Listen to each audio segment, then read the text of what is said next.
can reintroduce, that's fine. Yeah. Mm-hmm.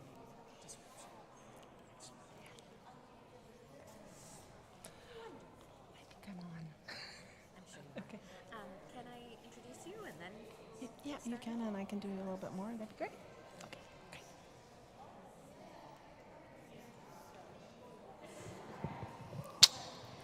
Hello, and we are so glad to have some time together for our session on living into our open and affirming covenant. And so it is my joy to introduce Reverend Amy Johnson, who will be here today, and we are so glad to have her word and witness amongst us. So welcome, Reverend Amy Johnson. Thank you so much. Good morning. I am the Reverend Amy Johnson, and I serve you as your Minister for Sexuality, Education, and Justice in the national setting of the United Church of Christ. Now, some of you may not even know that you had a Minister for Sexuality, Education, and Justice. And believe you me, Reverend Stevie was talking this morning about being unsettled. You know, there was a time in my fourth and fifth decade of life when I was feeling this call and thinking, are you serious? So I'm familiar with feeling unsettled about this, and I am passionate about this work and having us understand the beautiful diversity of creation and to find ways to be the church by providing really great sexuality education in our congregations. So my pronouns are she, her, and I hope that this morning as we're working through this material together, that you will find this an exercise in expanding community rather than contracting it, and in dismantling some ways to dismantle shame and stigma about bodies and relationships. That's really where I feel this in my heart and my body. And to reconstruct and reinforce a narrative and a culture of inclusion and welcome with our whole hearts. So with that, I'm going to invite you to join me in a prayer about let us enter this holy space. And I will read the one and you can read the all. Let us enter this holy space.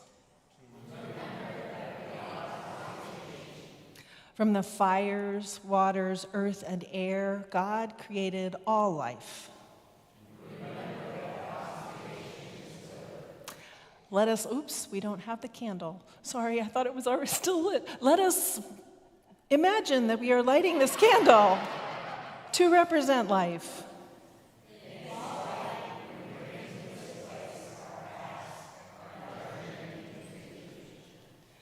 From our first breath to now, God still creates. To all that we are and to what we are becoming. In the hope of discovery and connection. Amen. I want to also share with you this morning something that is called a Birchot HaShachar. It's a Jewish morning blessing, and this is called Queer Morning Blessings. And it is by Dory Midnight and Randy Farash Stewart. Blessed are you, awakener, life of all worlds, who removes sleep from my eyes and slumber from my eyelids. Blessed are you, generous creatrix, who stretches forth the earth upon the waters. Blessed are you, sacred flame, who illuminates and shines upon everyone and everything. Blessed are you, holy fashion designer, who delights in the way we dress ourselves as altars. Blessed are you, liberation worker, who moves us to stretch and expand towards freedom. Blessed are you, divine apple orchard, who delights in my delight and is praised by my pleasure. Blessed are you, nameless and infinite, who made us in your image and reminds us that all bodies are sacred and holy. Blessed are you, wings of gold, who crowns my people, all people, with splendor. Blessed are you, holy breath, who fills me with this gift every day. Blessed are you, abundance, who helps me remember I have everything I need. Blessed are you, the way, who meets me where I am. Blessed are you, source of life, who I draw on for strength and who reminds me that rest is a sacred act. Blessed are you, fabulous one, who loves me just as I am. Blessed are you, weaver of being, who shaped the human being with wisdom, making for us all the openings and vessels of the body. It is known that we are miracles and all bodies are miracles. Blessed are you, you of many names, for revealing infinite paths of healing. What a lovely way to start our time together. So whenever I do any kind of a workshop or training, I like to have a covenant, and if we had all day, but we don't because, as Phil reminded me, the Seahawks are playing this afternoon, I have brought some of my standby covenant things, and so I ask you to join with me in keeping this covenant in this way for the time that we have together, so for the next hour or so, that you will take personal responsibility if you need to stretch, if you need to go use the restroom, if you need to close your eyes, if you need to leave, please do that. The misery is optional. We are all capable humans in this room. You have the right to learn by observing. There will be a few times when I invite you to turn to someone next to you or be in a small group, and if you need to not do that, you can just say, I'm just observing today, and that's fine. It's truly my intention to honor various beliefs and where we are on our journey, and to do that by acting with mutual respect, which means that I don't expect you to change who you are to make me happy today, and likewise, I'm not going to change who I am and what I believe to make you happy. You may learn something, or I may learn something, and I may change my mind about something, or you may change your mind about something, but we are here in this community as part of God's creation all together, beautiful and lovely the way we are. So, I'm going to invite you, as you are able, to put your left hand behind you and your right hand in front of you. And if you are willing to abide by this covenant until our time ends today, and then you're on your own after that, just bring your hands together, will you? All right. Is there anything that anyone needs us to add or have differently in that? All right. So my goals today are to ground us in some values, and these values come from the Our Whole Lives ministry, and I'll say a little bit more about that in a moment.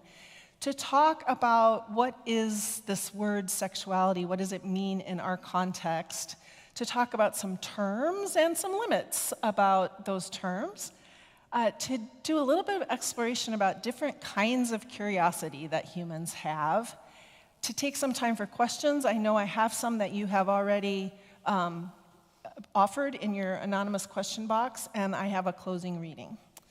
So that is the plan, and unless anybody has any questions about that, I'm going to go ahead and get us started. All right. So Our Whole Lives, if you don't know, is a comprehensive and inclusive lifespan sexuality education curriculum that is co-produced by the United Church of Christ and the Unitarian Universalist Association. And this has been a partnership for about 25 years. As a matter of fact, coming up to our General Synod in 2025, we're going to be doing a big celebration of 25 years of Our Whole Lives. It's kind of a big deal that we've been doing this ministry for 25 years. And some people say it's the best kept secret in the UCC, and my job is to help it not be such a secret. So when I say comprehensive, I mean that we're talking more than about abstinence only. We're also giving information about how people can be safe. We're also giving information about identity and orientation and who people are and different kinds of relationships and all of those things, all grounded in these values that we're going to talk about in a moment. Lifespan, meaning we have programs. We just published our second edition recently of our kindergarten and first grade material, and we have a UCC edition of that, and there's a UUA edition, and there's a secular edition. So we also have material for 4th through 6th grade, 7th through 9th grade, 10th through 12th grade, young adults, adults, and older adults. So that's what lifespan means. Inclusive, meaning that we go way beyond what a normal, or not normal, what a typical sex ed class that many of us may have experienced would be, and that we are inclusive of a lot of different beliefs and ideas and just giving information that's medically accurate and that is inclusive of lots of identities. So if you can imagine two faith organizations, the United Church of Christ and Unitarian Universalist Association, coming together 25 years ago to co-produce some materials, and they had to agree on some values. I believe this process took years. I think that will not be surprising to anyone. So these are the core values of the Our Whole Lives programs. The first one is self-worth. We're going to go into these each a little bit deeper, but I'm going to just show you what they are first. The second one is sexual health. The third one is responsibility. And the fourth one is justice and inclusivity. So, self-worth is the idea that every person is entitled to dignity and self-worth and to their own attitudes and beliefs about sexuality. So there are different attitudes and beliefs about it, and we are all entitled to dignity and self-worth.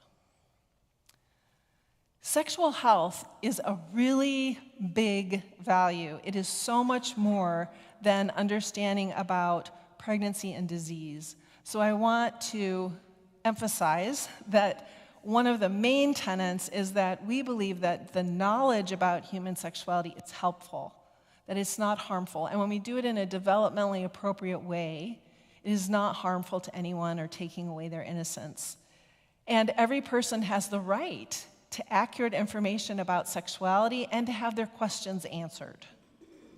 A lot of things that can go in ways that we wish they wouldn't happen because people are not getting their questions answered from trusted adults or don't feel like there's a community they can go to get their questions answered, and then they look online and maybe Google a term that we don't want an 8-year-old to Google because they're going to see things or look at things that are not age appropriate for them.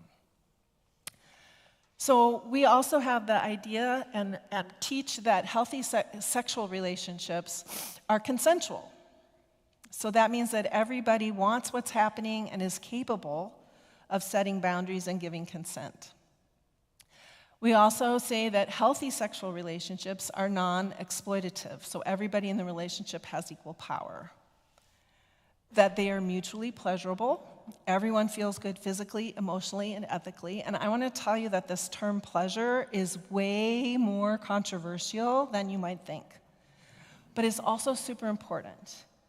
Peggy Ornstein, who's a long-time sexuality educator, did some research a few years ago with young women, young adult women, so in late high school and early college age. And she found out that their definition of good sex was sex that didn't hurt. Now, here's the thing. Whatever we believe about when someone should have sex, which is really actually like none of my business when you decide that for yourself, but I would want it to be a good and pleasurable experience for everyone involved. And so pleasure is really intricately connected to consent and to my knowing myself and knowing what I like and what I don't like and being able to say that. So it's really important and deep.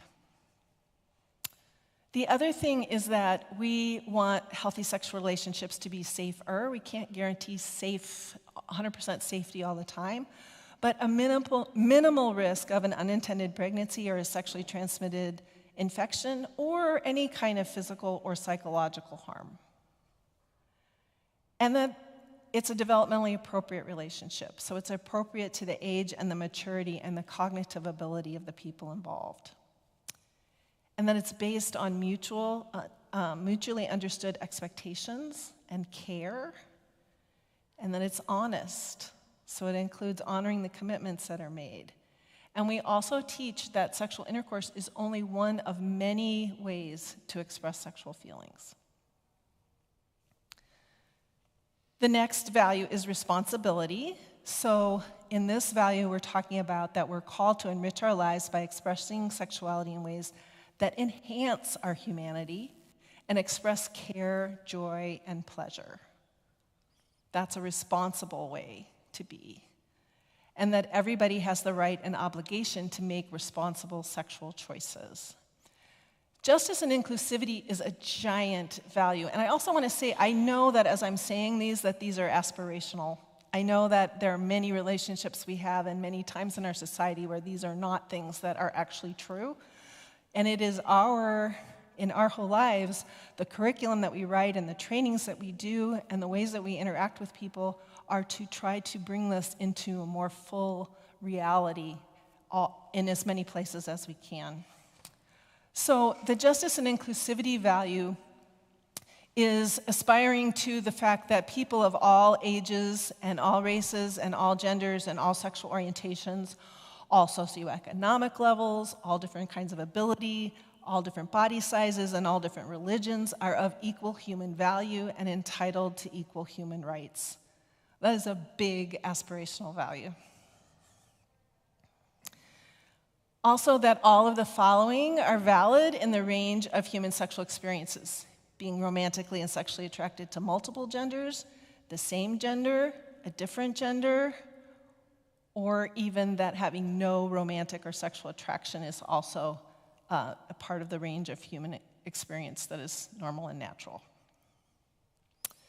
Also, identifying with a gender that was assigned to you at birth, with one that was different than the one that was assigned to you at birth, with no gender, that's called being agender, or with multiple genders are also within the human experience. So I'm going to stop here for a minute and ask you to turn to someone next to you and just take a moment and just talk about anything that stood out to you in hearing those values and kind of the way that the UCC grounds sexuality education. So just turn to someone and take a moment to talk about that.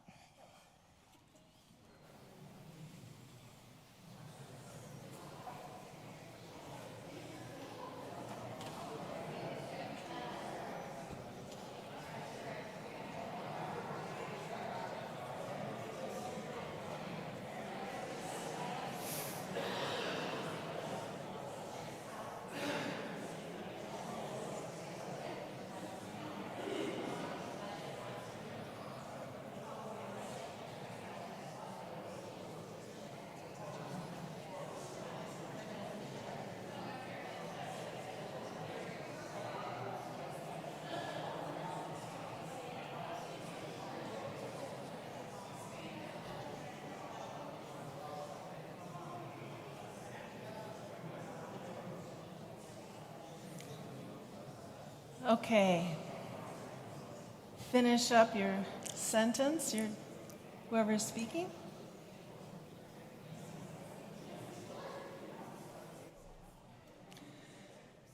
So one of the things when people hear about our whole lives, or when they hear about what I do and they hear the term sexuality education and justice, they kind of sometimes will compress that into what their sex ed was either in school or at home or those kind of things. And so I want to expand that idea about what is sexuality. And Mary Calderon, who's a very well-known sexuality educator, says that sexual behavior is what you do. Sexuality is who you are. So we have a frame that even if I am not sexually attracted to anyone, there's still a part of me that there are parts of my anatomy that need care. I need to help keep healthy. I need to have regular checkups. I need to know how to care for those things. So there are different parts of me that are separate from what behavior I do. It's how I identify who I am, how I am in the world, how I'm respected, or feel that I have dignity and self-worth among people with whom I gather. So sexuality is a really big, big, big idea.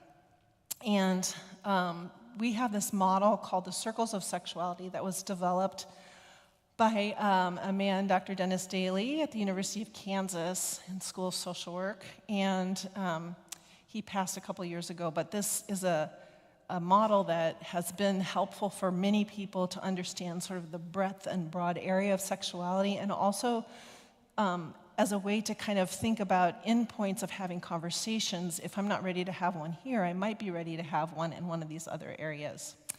So the first area is sensuality. And sensuality is about how we enjoy our bodies. And sometimes this has absolutely nothing to do with sexual behavior. It could be the smell of fall leaves, and the feel of a fuzzy blanket, and the taste of a warm cup of cocoa, and seeing someone that is a beloved person to me, and hugging, as I did this morning with some of you. It could be hearing the voice or the beautiful music, a voice of someone I love, or children's laughter, or the beautiful music we heard this morning. So sensuality is about our senses and how we take those in, and what we learn that we enjoy and what we don't like.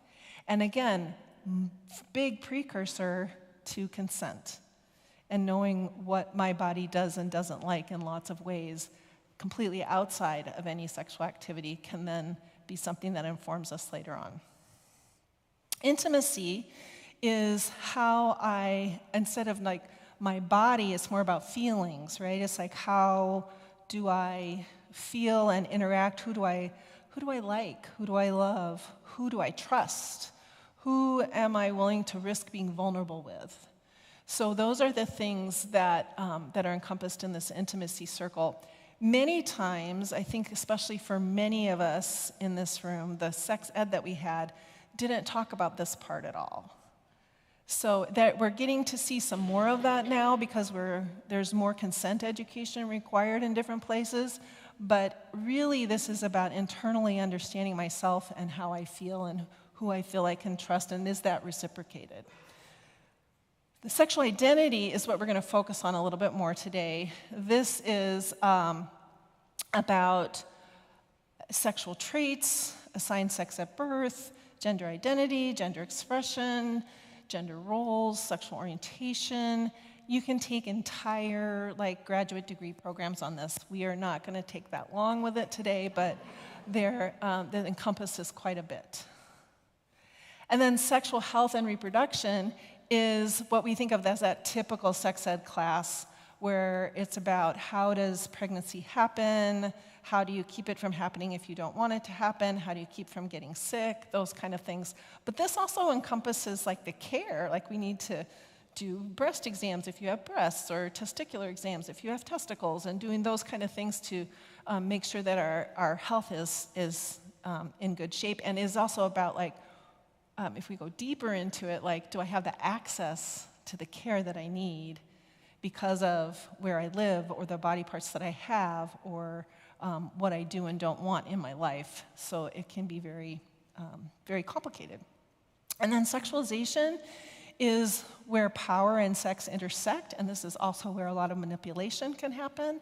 This is where sexuality is damaged in our society. This is where power can be used through sex and through sexual behavior in abuse or rape or incest or assault, or manipulation in other kinds of ways.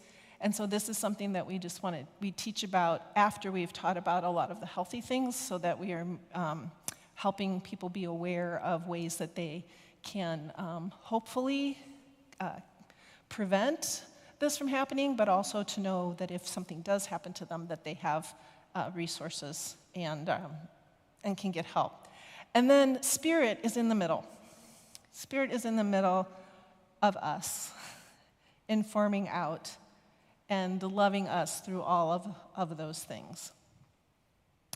And then also, on the outside, we have these attitudes and values and feelings pushing in on us from our society.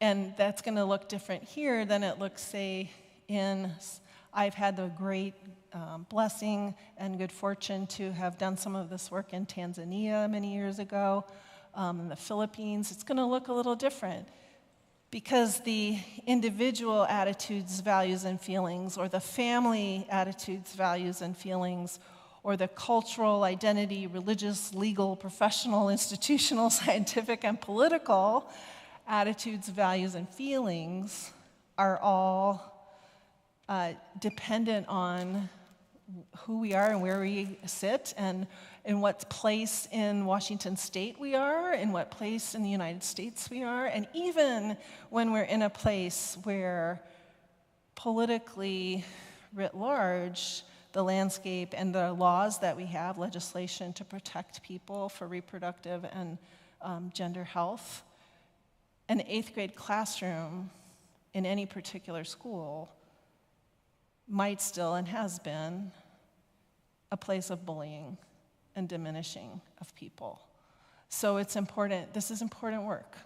This is life-saving work, is literally life-saving work. So before we go any further with this, I want to talk to you about coffee. So I want you to imagine that we are on a road trip together and we are tired. And we are in a very rural area, and there is a little just a gas station with a little store next to it that we can go in and get something to drink. And the only options that we can have, if we go in there, we look and we say, the only options we have are coffee that can be either black or it can be light, and that it could have something in it like creamer or sugar or something like that. So, show of hands, how many of you would have black coffee? All right, how many of you would have light coffee, coffee with something in it? Okay, anybody like, I wouldn't have anything? Okay. All right, now I want you to imagine that somebody just gave you a $50, everybody in this room has a $50 gift card to Starbucks. Or if you're anti-Starbucks, it's like your favorite gourmet coffee shop, all right? So now turn to the person next to you and tell them what your order would be. You've got you've got $50. Anything up to $50 you can have. What would you get to drink?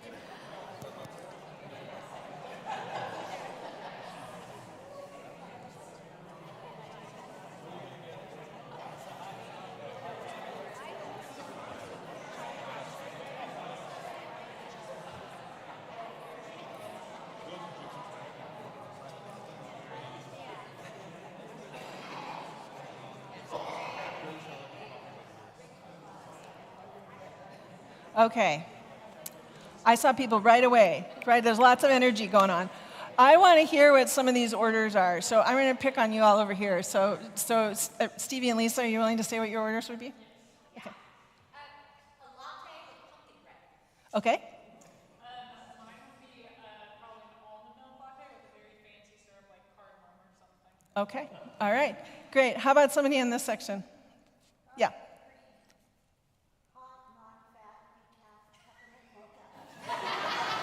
Love it. Yes.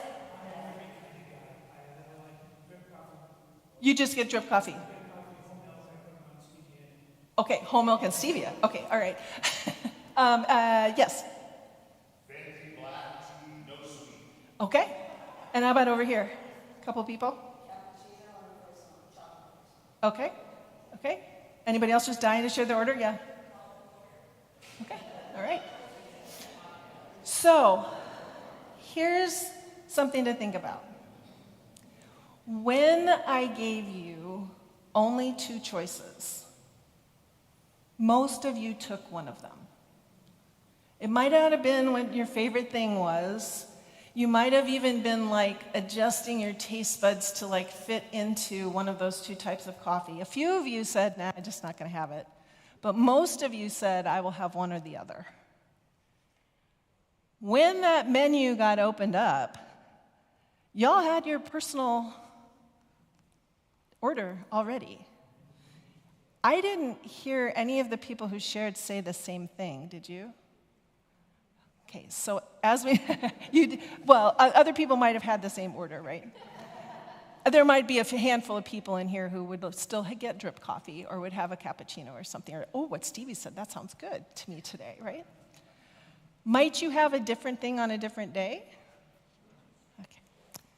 So I would like to suggest to you that when we talk about gender, gender is much more like a gourmet coffee menu than it is about black or light. And that in society, there is a message saying there are really only two options. And in reality, there are many. And there are many flavors of different options and different ways to have it, and different sizes and different additions or deletions that people have. So we're going to dive into that a little bit more. And I think if all that I get across today to you all is that it's more complicated than two boxes, I will have done my job. So there are several, when the people say it's biological, there are only two options. That is actually medically inaccurate. So the first thing that I want to talk to you about is sex traits.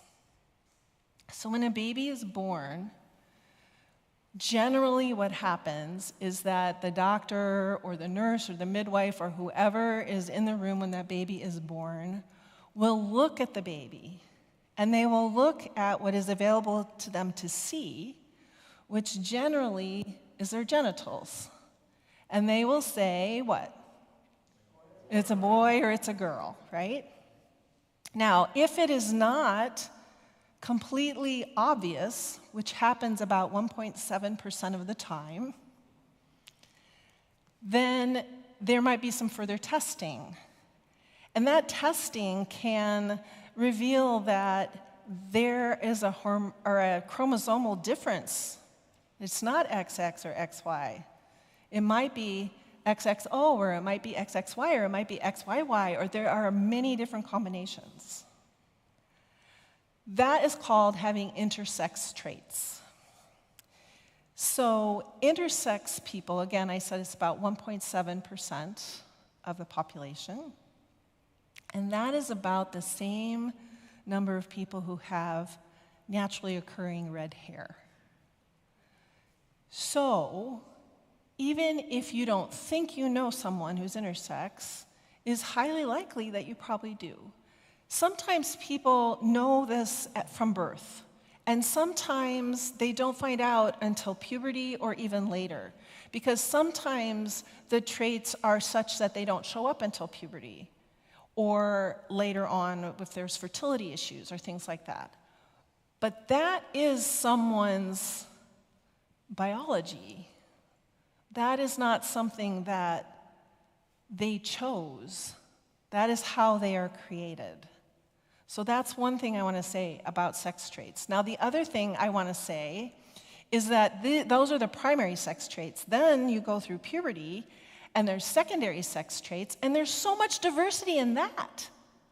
We don't all grow up to look the same, no matter what our chromosomes say. Everybody with XX chromosomes doesn't have the same color hair, the same size breasts, or the same size chest, or the same amount of chest hair, or the same amount of facial hair. There's an enormous amount of variety.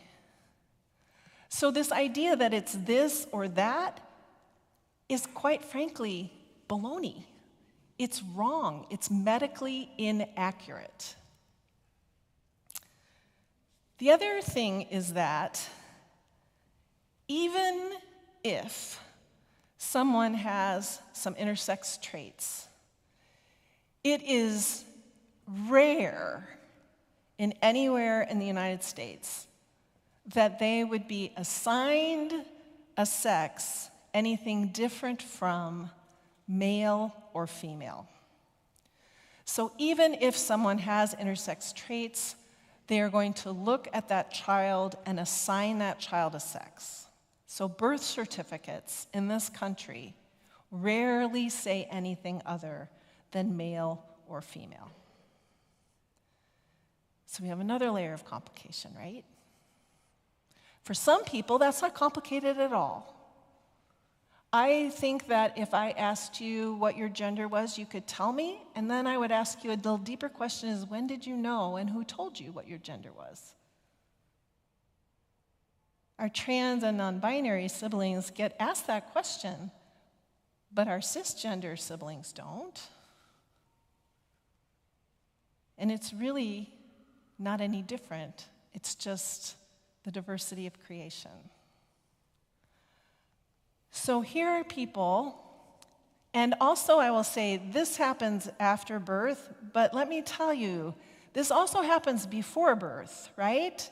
Because people have genetic testing and ultrasounds and all kinds of things, and then they send that picture over to the baker who bakes a cake, and then they have a gender reveal party. Or they find out, oh, this is going to be, we think this is a girl or we think this is a boy, and then the nursery gets decorated a certain way and different clothes get bought or different toys get bought. And so this categorizing of people starts very, very early on. It's very entrenched in our culture. So we have sex traits and we have assigned sex at birth, and then we have gender identity, which we just discussed about in our little coffee exercise. It's a little bit more complicated than just this or just that. Even if we had all women in this room, people who identified as women, we would have different ways and different personality traits, different ways that we dress. I'm old enough to remember, this is more in gender roles, I'm old enough to remember when I couldn't wear pants to school. Anybody else? Yeah. Or for men that their hair could not be long. That was a very countercultural thing to have long hair. So then we have the ways that we express our gender. And some people do this, we all do this, and some people it's more,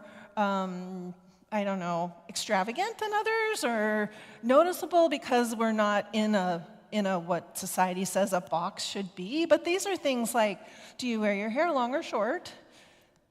Do you wear makeup? Do you have your nails done? Do you wear a tie? Do you have facial hair? What kind of clothes do you wear? All of those kind of things are about how we express our gender. Now that may or may not line up, depending for all kinds of complicated reasons, with our gender identity. We might not feel safe to express the gender that we truly know ourselves to be. It may or may not align with the sex we are assigned at birth or the sex traits that we have, that somebody said, because you have these sex traits and because you were assigned this at birth, you should identify this way and therefore dress and act this way. It may or may not line up with that. Gender roles are those things that society tells us how we should act because of the gender that we have been assigned.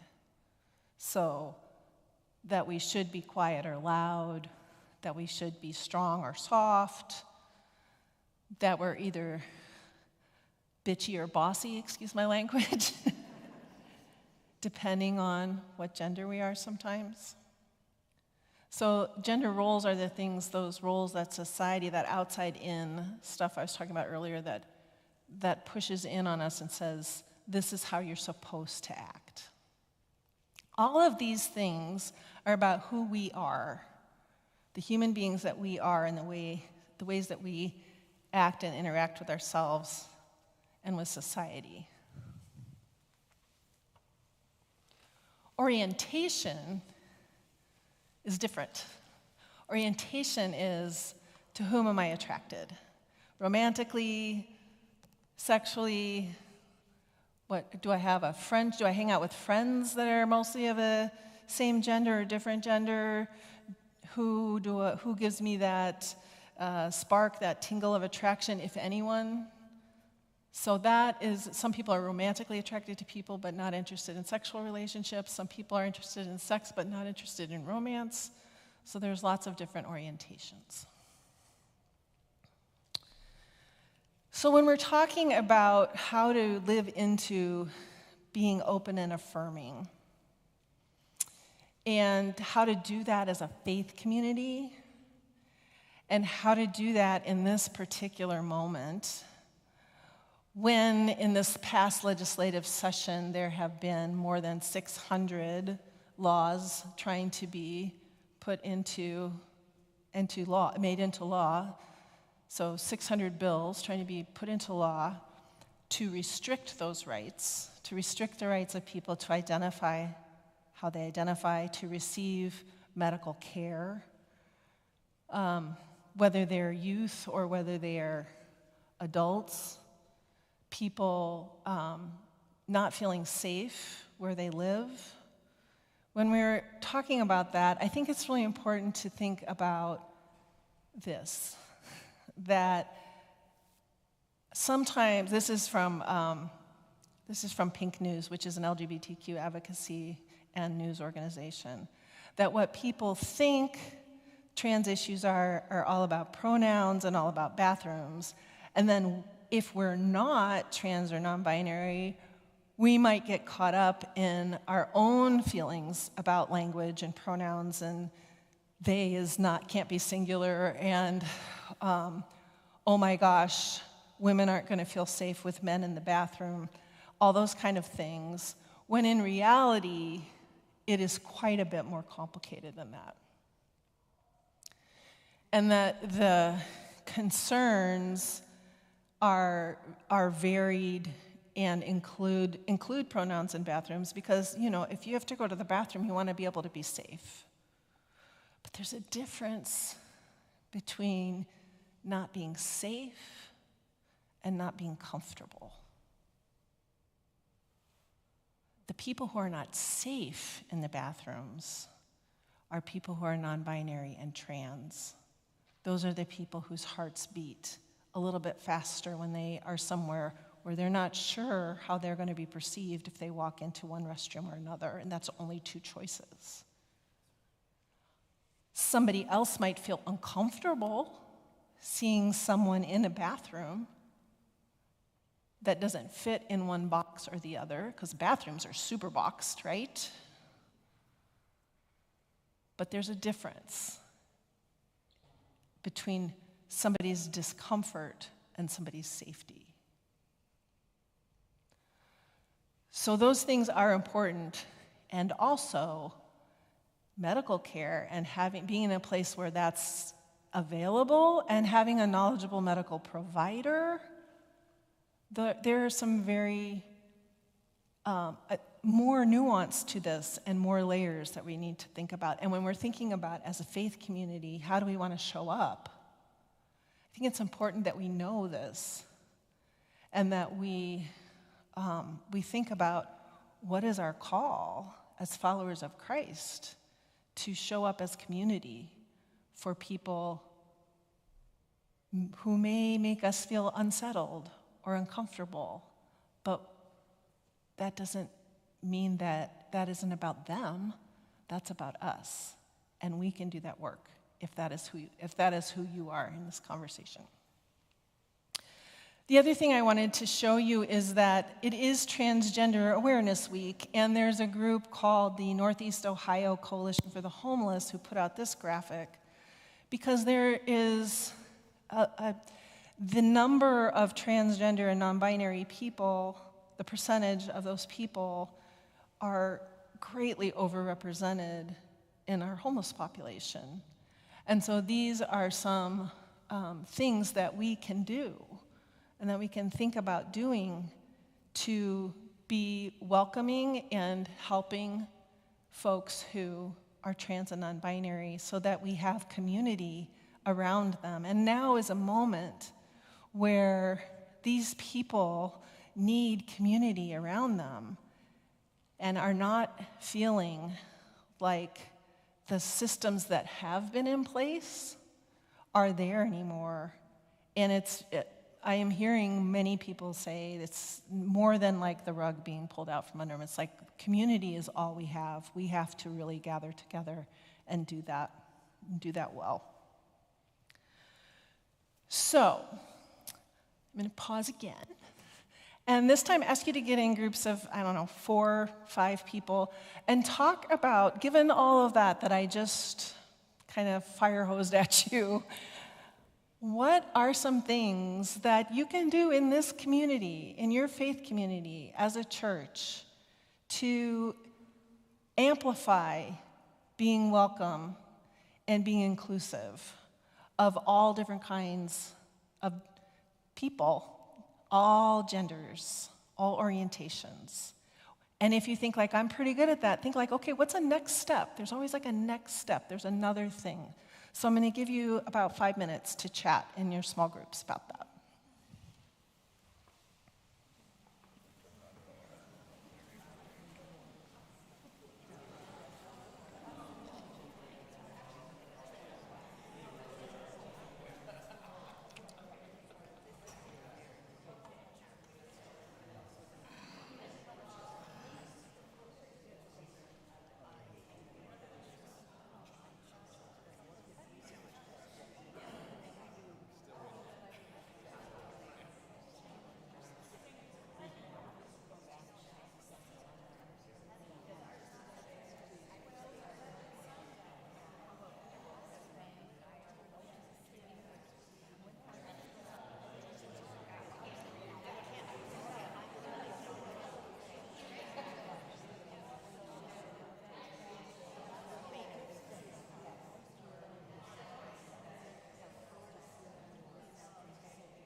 Couple more minutes.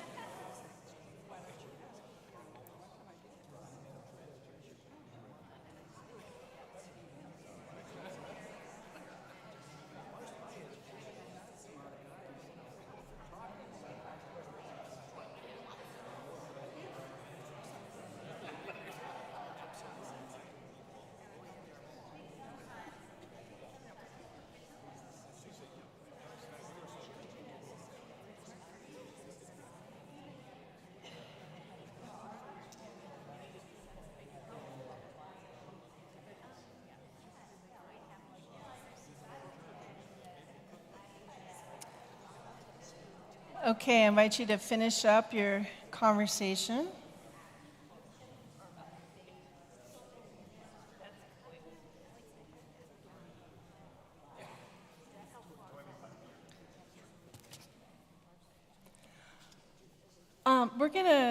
Does anybody have something they just really want to share out with the big group? Yeah. Some folks could read those, and they'd love you to read off that circle of ways to care. I'm sorry, say? Oh, okay. Oh, sure. Which one? Oops, sorry. This one? This one? Okay, so this one, it says pronouns, bathrooms, long waiting lists for gender clinics, surgery costs, violence against trans people, difficulty accessing legal documents with correct name and gender, homelessness, trans existence being constantly debated by others, inaccessible mental health care, uneducated medical professionals, and pronouns and bathrooms. The next one, I'm sorry? Yeah, give to those in need. Nearly 40% of homeless youth identify as LGBTQ, despite LGBTQ plus youth only representing 7% of the general population. Contact your elected officials, make your voice heard, and help shape policies that may affect LGBTQ plus folks in your life. Talk to other cis people. Cis, if you don't know that term, I realize I said that and I don't know if everybody knows what that is. So we talk about transgender being trans is a prefix that means like a cross, and cis is a term that just means the same. So a cisgender person is someone who identifies with the gender that is the same as the sex they were assigned at birth. So talk to your other cis people in your life and start having conversations and creating safe space for trans folks. Share your pronouns. So normalize that at the beginning of the meetings to say, hi, my name's Amy, I use she, her pronouns. Have conversations. And I'm going to say one other thing about pronouns after I finish reading this for you. Learn from trans and LGBTQ plus people, content creators, and authors. So who are you reading? So look up. There's a lot of amazing people that write and tell stories and do beautiful things, and monks from the early centuries and other kind of things. So, and stay active. If you consider yourself an ally, make sure you speak up and you speak out. Make sure that your allyship is more than 1 week or 1 month or 1 year commitment. So about pronouns. So I just want to say that it's important to just give it your best shot. And if you mess up, say, oh, oops, and move on. And I will tell a personal story here. I have a amazing human I work with right now, and their name is Rachel, and they use they, them pronouns. Now, I am a cisgender woman in my 60s, and in my language brain that has been developing for over 60 years, Rachel goes with she. And so even though I see this person, I honor this person, I respect this person, and I do this work, I occasionally misgender them. And it's not often when I'm speaking to them, but it's when I'm speaking about them with other people. And so the number of times that she, they has come out of my mouth is a lot. And that's okay. That's what it is. We are working, we are redoing language patterns in our brains. I do that because I respect this person deeply, and I want to honor who they are and who they tell me they are, not who I think they should be because of a box that society said. Okay. Did you get what you needed around that? I can also find this and share it with Stevie and Lisa Tessona. Yeah. Just a question. Our schools, like the reason why I have problems with they them is because I learned it in my English class that it was a verb word. Yeah. And so now our youth now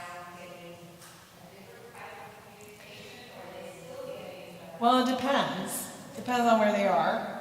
Depends on who their teacher is. There are versions of the dictionary that now have they as a singular pronoun. And here's a fun fact. My husband, I love my husband. He's like, here's a podcast you might want to listen to, and it was about gender. And turns out that up until about like 120 years ago or so, or sometime maybe it was 150, sometime in the 1800s, I think, they was very common. And there was a concerted effort to make the sort of, do you remember when it was just he? That was the pronoun, it was just he. We erased anybody else who wasn't a he. And that was supposed to speak for everyone. And that was on purpose because a group of men in power decided that. So things change. It isn't that was like written on the stone at the dawn of time.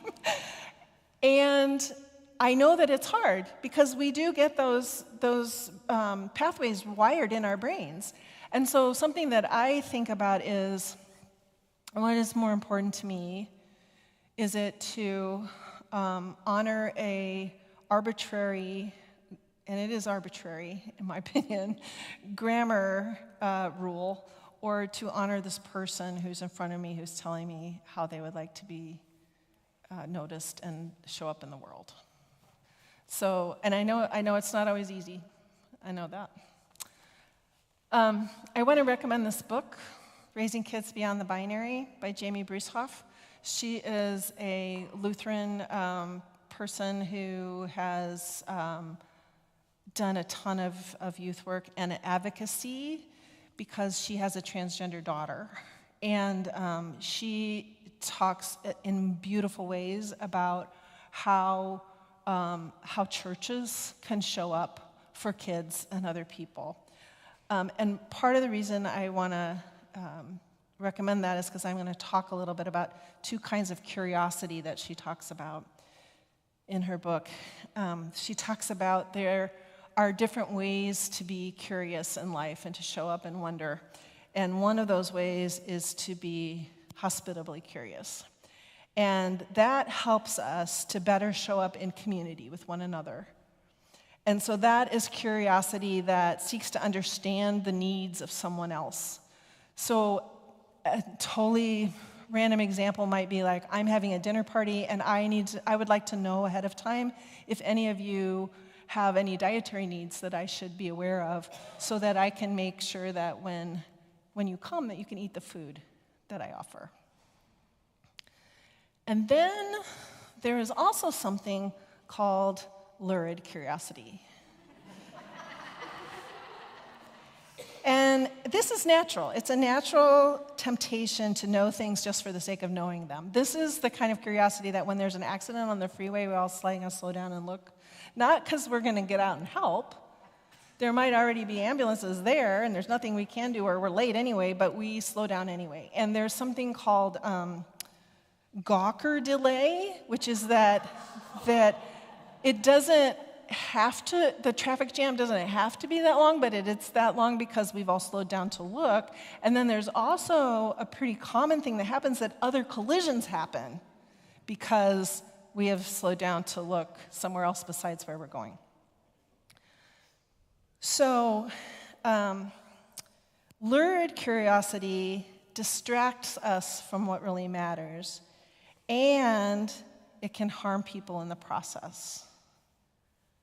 So, lurid curiosity in terms of gender, in terms of open and affirming actions that we want to take, in terms of how we're trying to be welcoming and inclusive, if we're using lurid curiosity, then we're treating other people as an exotic oddity. And it doesn't serve anyone but the person who's curious. It is never hospitable to ask for details about somebody else's body or what they do with their body in intimate relationships. That is not hospitable curiosity. But that often happens to trans people. They might have questions, hear questions like, or be asked questions like, well, do they still have a penis? Or are they going to have the surgery? Or who are they going to date? Or how will that even work? Or are they taking medication? Which is really none of my business. I wouldn't want someone to ask me all those questions. Lurid curiosity reduces transgender and non-binary people to their body parts. And as we know and heard so beautifully from Stevie's sermon this morning, I don't even feel like I even want to say that, because of course we know that, but really we need to know that. People are deep, beautiful humans, no matter what pronouns they use or what body parts they have. So as you move ahead into how you want to be welcoming, I really just encourage you to think about this. And I think if you have a question, like if I have a question, is that something I could look up on Google? Or am I truly trying to be more hospitable and make my space, this space in this faith community, more welcoming? All right, y'all had some questions. I had a few of them ahead of time, but Lisa, did you want to ask some of them? Thank you so much. And Yeah. let me look at these, and let me also come up to the mic. Yeah. Be a little easier. Yeah.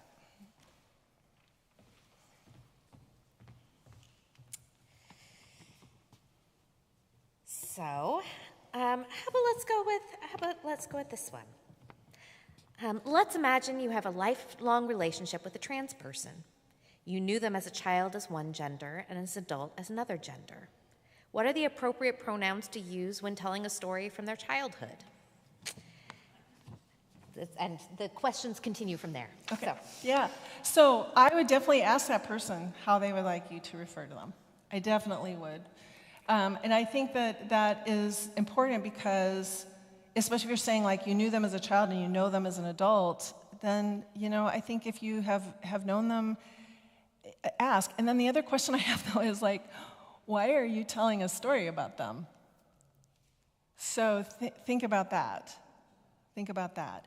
And if you are telling a story, I would make sure you have permission to tell that story. And in getting that permission from them to tell that story, then you can ask about the pronouns.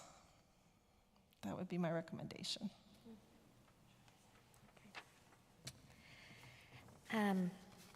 Here's a question. I've seen some people use he/they.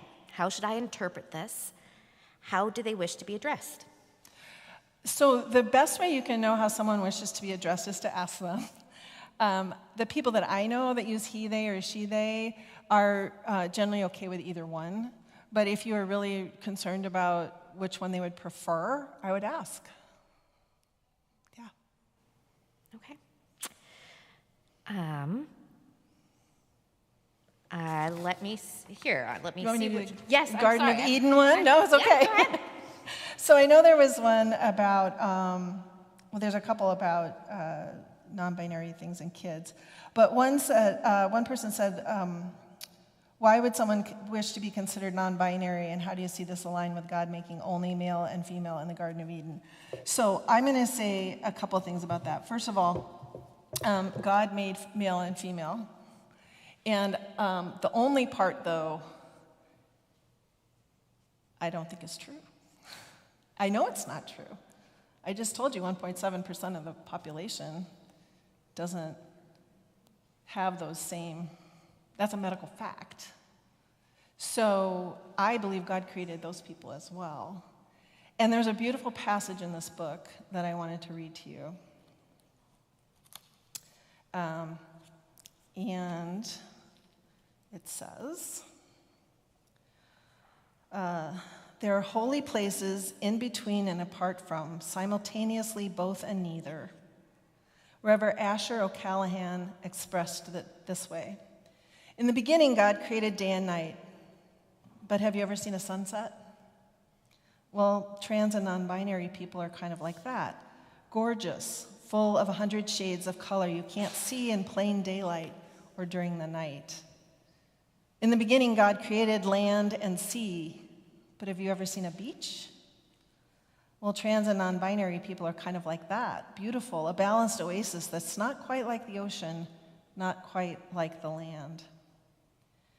In the beginning, God created birds of the air and fish of the sea, but have you ever seen a flying fish or a duck or a puffin that swims and flies, spending lots of time in the water and on the land? Well, trans and non-binary people are kind of like that, full of life, a creative combination of characteristics that blows people's minds. In the beginning, God also made male and female. In God's own image, God created them. So in the same way that God created realities of in-between, outside of, and beyond, night and day, land and sea, or fish and birds, so God also created people with genders beyond male and female. Trans and non-binary and agender and intersex, God created us. All different sorts of people, for all different sorts of relationships, created from love, to love, and be loved. In God's image, we live.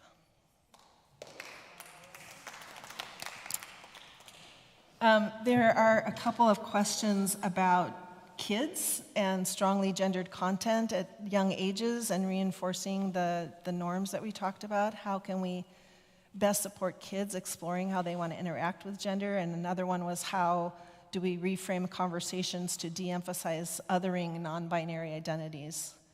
And I would say there are lots of ways, and I think one of the ways that we can do that is with our language, that if we are using as much as possible not binary language when we're saying, like, instead of boys and girls, this morning it was like, if there are any children who want to come up, instead of ladies and gentlemen, we can say, welcome all, welcome beloved, welcome children of God. There's lots of ways that we can do that.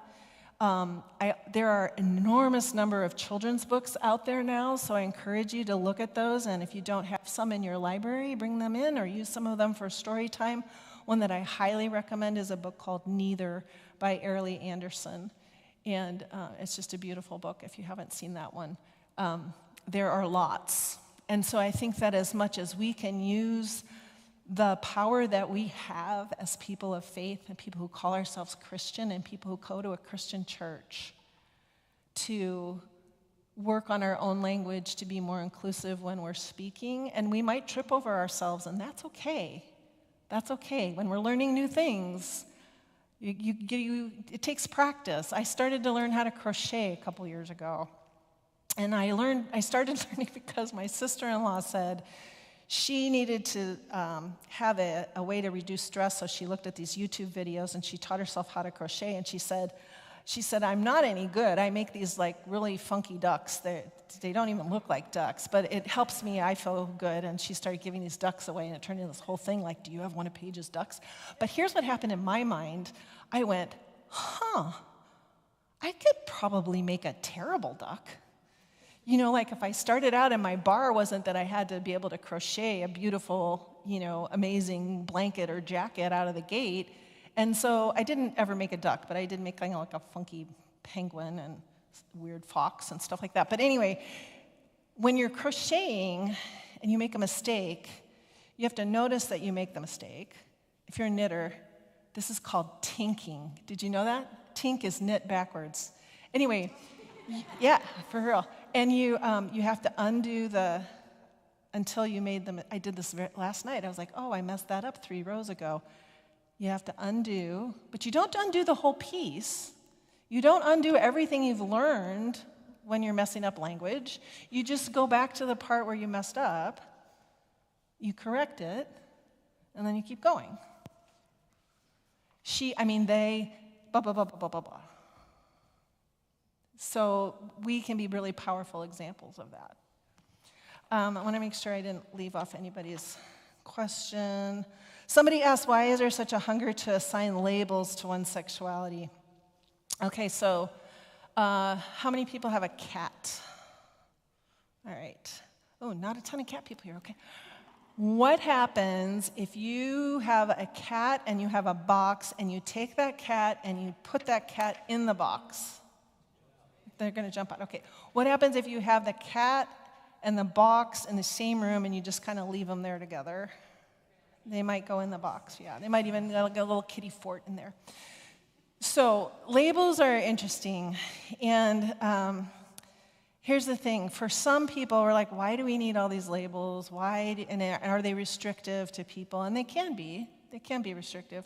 But they can also be really liberating, because somebody might have lived their whole life and then either they come to a church or they are online or they find a group at school and they go, oh my gosh, those are my people. I didn't even know I had people.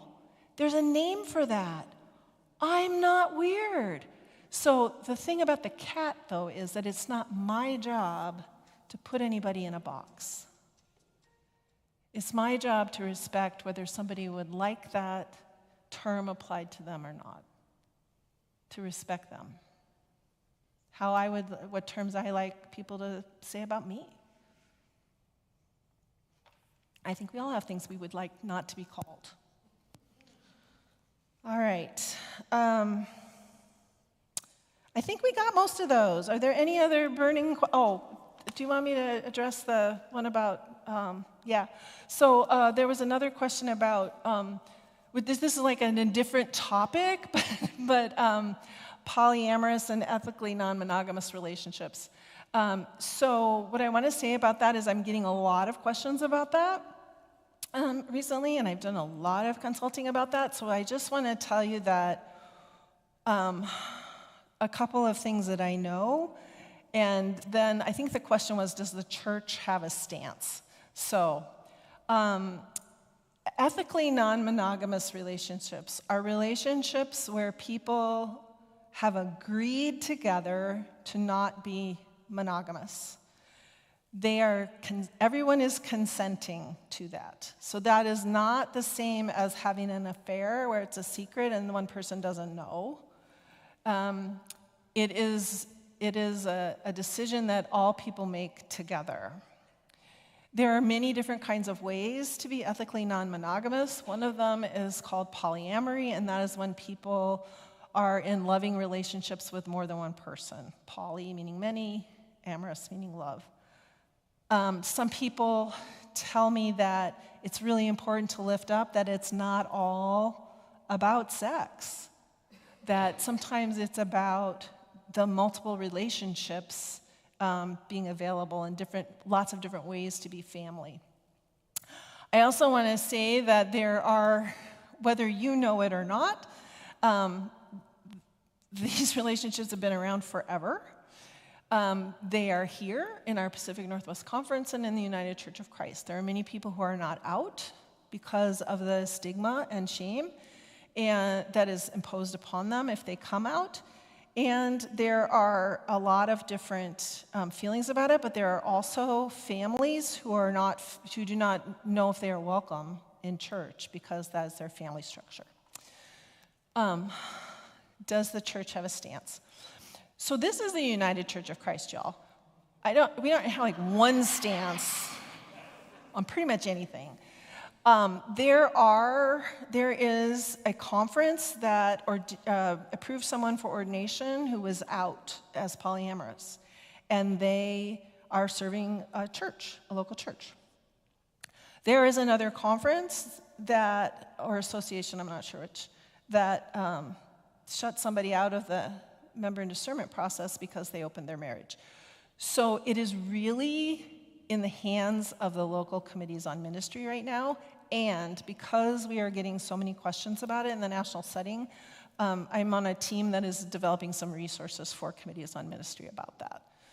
So it's important to know what that is and what that isn't, and then the committees on ministry are wrestling with how does that impact someone's fitness for ministry. And I don't sit on a committee on ministry, so I'm just in an advisory definition kind of role at this moment and a question asker. Hopefully that gave the answer to that question. All right, any other burning questions before we get y'all on the road for the Seahawks? Those Seahawks fans. I do have a closing reading. This is called On Speaking Queerly in Public by Reverend M. Barclay. Every time the word gay rolls off my tongue, when the words queer or intersex or trans or non-binary or bisexual bless my lips, no matter what I'm talking about, I am also always sending a love letter, casting a lifeline, praying a prayer, and yes, obviously waving a flag.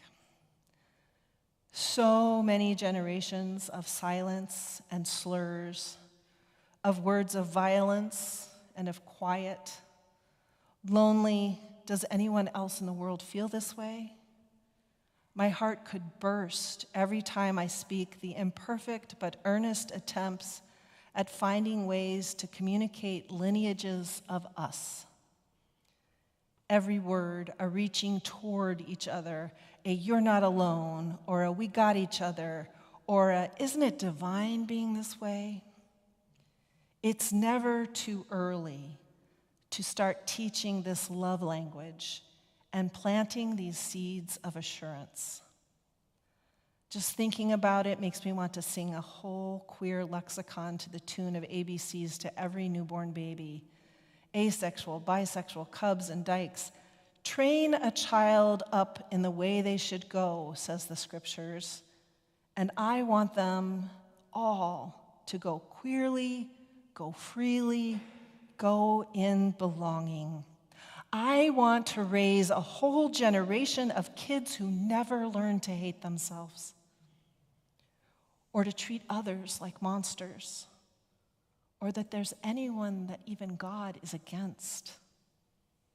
This is indeed a part of my queer agenda, to expose children as early as possible to all the possibilities of their beautiful becoming, to leave no doubt that whichever way their love blossoms and their gender blooms and their body unfurls, they will be protected, cherished, celebrated, loved.